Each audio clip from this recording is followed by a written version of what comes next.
Hello students and welcome back to our channel excellent learning point. तो बच्चों, आज के इस वीडियो में हम क्लास 9th का वर्कशीट नंबर 47 डिस्कस करने जा रहे हैं। ये बच्चों हमारी साइंस की वर्कशीट है। तो देखो, आज हमारा जो टॉपिक है टिश्यू में एपिडर्मिस के बारे में है। ठीक है, तो देखो पहले क्या लिखा हुआ है। Plants have protective tissues for this purpose the entire surface of plant is covered by this tissue. Their main task to protect the part of the plant. They are also simple tissues, but their function is different from supportive tissue. These are of three types: epidermis, stomata, cork. ठीक है बच्चों, हम किसके बारे में कर रहे हैं? किसके बारे में? प्रोटेक्टिव टिश्यूज़ के बारे में बात कर रहे हैं। लिखा हुआ है देखो, यहाँ पे जिज्ञासा जो थी उसने पूछा how are plant able to protect themselves, कि प्लांट्स अपने आप को किस तरह से प्रोटेक्ट करते हैं। तो फिर ज्ञान ने ये बात बताई, क्या बताई? कि प्लांट्स जो है अपने आप को प्रोटेक्टिव टिश्यूज़ के थ्रू प्रोटेक्ट करते हैं, और जिसमें हमारे कौन से हैं? एपिडर्मिस, स्टोमेटा और कॉर्क। ठीक है, अब देखो स्पेटमेस कुछ इस तरह से होता है, आपको डायग्राम में दिख रहा होगा। ठीक है, ये वाला पोर्शन होता है प्लांट के इनर पार्ट से ऊपरी पार्ट पे होता है ये बच्चों। ठीक है, ये देखो अंदर का ये इंटरनल पार्ट हो गया, और ये बाहर में ये जो कवर लेयर से दिख रही है आपको, ठीक है, ये एपिडर्मिस है। ठीक है, यहाँ नीचे में भी और ऊपर में भी। तो बच्चों देखो, यहाँ पे नीचे वाले पोर्शन में भी और ऊपर वाले में भी।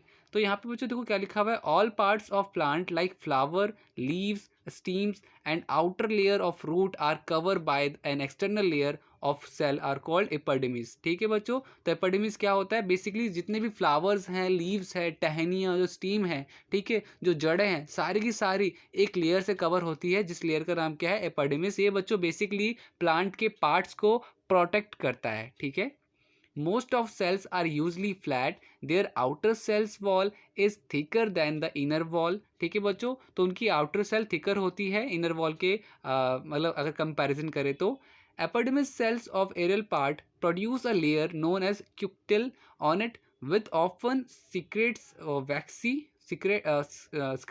waxy water resistant substance called cutin.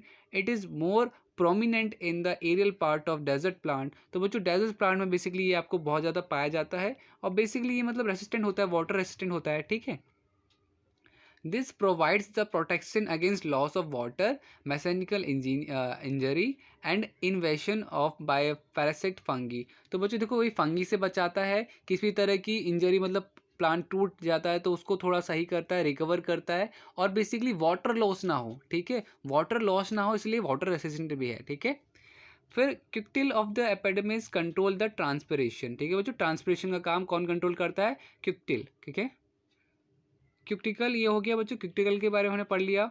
Epidermis cells of the roots absorb water with the help of hair like extensions called root hairs. Root hairs increase the water absorption capacity of the root. तो ये हमने बच्चों पूरा पढ़ लिया। Stomata के बारे में हम सबको पता ही है बच्चों, स्टोमेटा का काम क्या होता है, तो जरा पढ़ लेते हैं। Epidermis layers of leaves have tiny pores like structure called stomata. ठीक है बच्चों, तो एपिडर्मिस जो होता है उसके अंदर क्या होता है? टीनी पोर्सेस होते हैं, मतलब छेद होते हैं, जिनको क्या कहते हैं? स्टोमेटा कहते हैं। ये देखो बच्चों, ये रे, ठीक है, ये आपको दिख रहा है, इसे स्टोमेटा कहते हैं बच्चों। इसी के अंदर स्टोमेटा होता है। ठीक है, और स्टोमेटा का काम क्या होता है बेसिकली? तो क्या कहते हैं? कार्बन डाइऑक्साइड और ऑक्सीजन के गैसेस को एक्सचेंज करता है। ठीक है, तो लिखा हुआ है these pores are surrounded by kidney beans like small cells called as guard cells। बच्चों ये आपको ना किडनी बीन्स, जो राजमा मतलब किडनी बीन्स होते हैं ना, उस टाइप्स के लगते हैं आपको। ठीक है, तो बस वही चीज़ लिखी हुई है, ये अपने आप को कंट्रोल करता रहता है, कभी ओपन हो जाता है, कभी क्लोज हो जाता है। बच्चों जब उसको ऑक्सीजन लेना होता है, और सॉरी कार्बन डाइऑक्साइड लेना होता है, ऑक्सीजन देना होता है, तब क्या करता है? ये ओपन रहता है और वैसे क्लोज रहता है। ठीक है, ये बच्चों कुछ इस तरह से है। तो function of stomata is gases exchanges the gases CO2 and O2। ठीक है, फ्रॉम एटमोसफियर। तो बच्चों एटमोसफियर से, तभी हम कहते हैं ना प्लांट्स काफ़ी ज़रूरी है, क्योंकि प्लांट्स क्या करते हैं? ऑक्सीजन छोड़ती है और कार्बन डाइऑक्साइड लेती है। ठीक है, तो ये चीज़ होती है बच्चों, किसके थ्रू होती है? तो ये आपका स्टोमेटा के थ्रू होता है। ठीक है, अच्छा, फिर बच्चों इसके बाद हमारा क्या है? इसके बाद है कॉर्क। कॉर्क बच्चों कुछ इस तरह की चीज़ होती है, ये भी बच्चों प्रोटेक्ट करता है। ये देखो कॉर्क, देख रहे हो, ये लकड़ी का जो एक, उसको आप लट्ठा बोलो, जो भी बोलो। अब इसमें जो ये पार्ट है बेसिकली, ये जो पार्ट दिख रहा है आपको, यही कॉर्क होता है। ठीक है, अब लिखा हुआ है As the plant grow older, the tissue of outer layer of root and stem become hard and convert into cork. बच्चों जब प्लांट ग्रो होता है और काफ़ी मजबूत हो जाता है, ठीक है, तो वो किस में मतलब क्या बन जाता है, कॉर्क बन जाता है काफ़ी हार्ड होने के बाद. This produce a multi layer outer covering known as bark of on the plant. तो बच्चों इसको बार्क भी कह सकते हो, कॉर्क भी कह सकते हो. बार्क सबसे ऊपर ही में होता है और उसके जस्ट नीचे कॉर्क होता है, ठीक है. Due to the deposition of suberin, मतलब कि बेसिकली बच्चों जहाँ पर आपका टिश्यू और ज़्यादा बनते हैं, between the cells wall become thick, no intracellular space is left between the them and cell become dead. ठीक है, तो यहाँ के जो सेल्स होते हैं काफ़ी डेड हो जाते हैं, इनमें जब किसी भी तरह का स्पेस नहीं बचता. ठीक है. Suberin makes the bark and cork impervious to gases and water, thus it protect the plant from the jerk and wound. ठीक है बच्चों, तो इसकी वजह से प्लांट को थोड़ी सी भी इंजरीज होने से बचाता है ये. ठीक है, तो ये हो गया कॉर्क के बारे में, स्टोमेटा के बारे में और एपिडेर्मिस के बारे में. अब यहाँ पे बच्चों कुछ क्वेश्चन आंसर्स हैं जो कि हमें करने हैं. बच्चों मैं थोड़ा बहुत कभी कभार कंफ्यूज हो जाता हूँ. कुछ बच्चे किसी वीडियो में तो मतलब 50-60 कमेंट आते हैं कि सर हमें सिर्फ क्वेश्चन आंसर की वीडियो चाहिए, और किसी वीडियो में सर हमें एक्सप्लेनेशन की वीडियो चाहिए. तो यहाँ पर मेरे लिए थोड़ी सी कन्फ्यूजन हो जाती है, इसलिए मैंने आज थोड़ा सा एक्सप्लेन भी किया, जितना जल्दी हो सकता था मैंने एक्सप्लेन किया, और अब आंसर बता रहा हूँ आपको. जो खाली आंसर देखना चाहते हैं वो सीधा वीडियो को स्किप करके आंसर देख लेना, मुझे कोई दिक्कत नहीं है. ठीक है, ओके. तो आंसर पे आते हैं बच्चों. तो जैसा कि बच्चों हमारा पहला क्वेश्चन है, व्हाट आर प्रोटेक्टिव टिश्यू. एक मिनट बच्चों, ये रहा.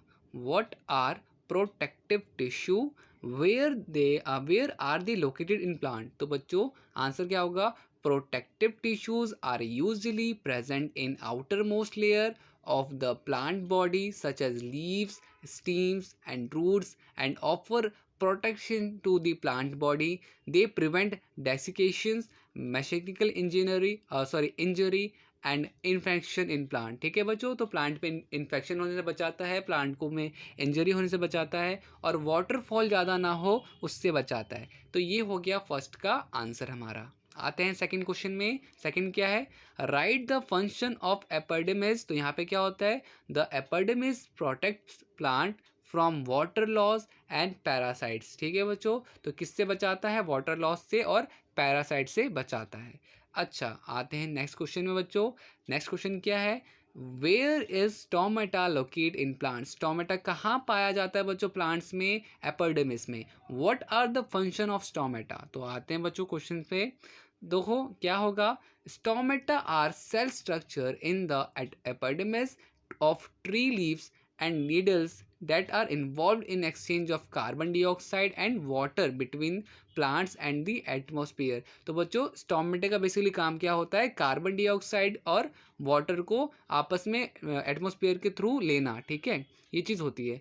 अब बेसिकली स्टोमेटा की मेन फंक्शन क्या है, ये तो बच्चों हो गया एपिडर्मिस के बारे में. ठीक है, कि एपिडर्मिस में स्टोमेटा भी होता है. अब स्टोमेटा का मेन फंक्शन क्या है, तो stomata have two main function. सबसे पहला तो namely they allow for gas exchange, acting as entryway for carbon dioxide and releasing the oxygen. तो क्या करते हैं बच्चों, तो कार्बन डाइऑक्साइड को एंटर करता है और ऑक्सीजन को रिलीज करता है, मतलब कि अपने बॉडी से निकालता है, प्लांट बॉडी से निकालता है. The other main function is regulating water movement through transpiration. तो ये हो गया बच्चों आपका कौन सा answer, third answer. Fourth question, why is cork hard. बच्चों कॉर्क क्या होता है, हार्ड क्यों होता है. What benefit do plant get due to this. तो बच्चों इससे प्लांट को बेनिफिट किस चीज़ का मिलता है, आंसर क्या होगा, cork harden is due to deposition of chemical called सबरियम.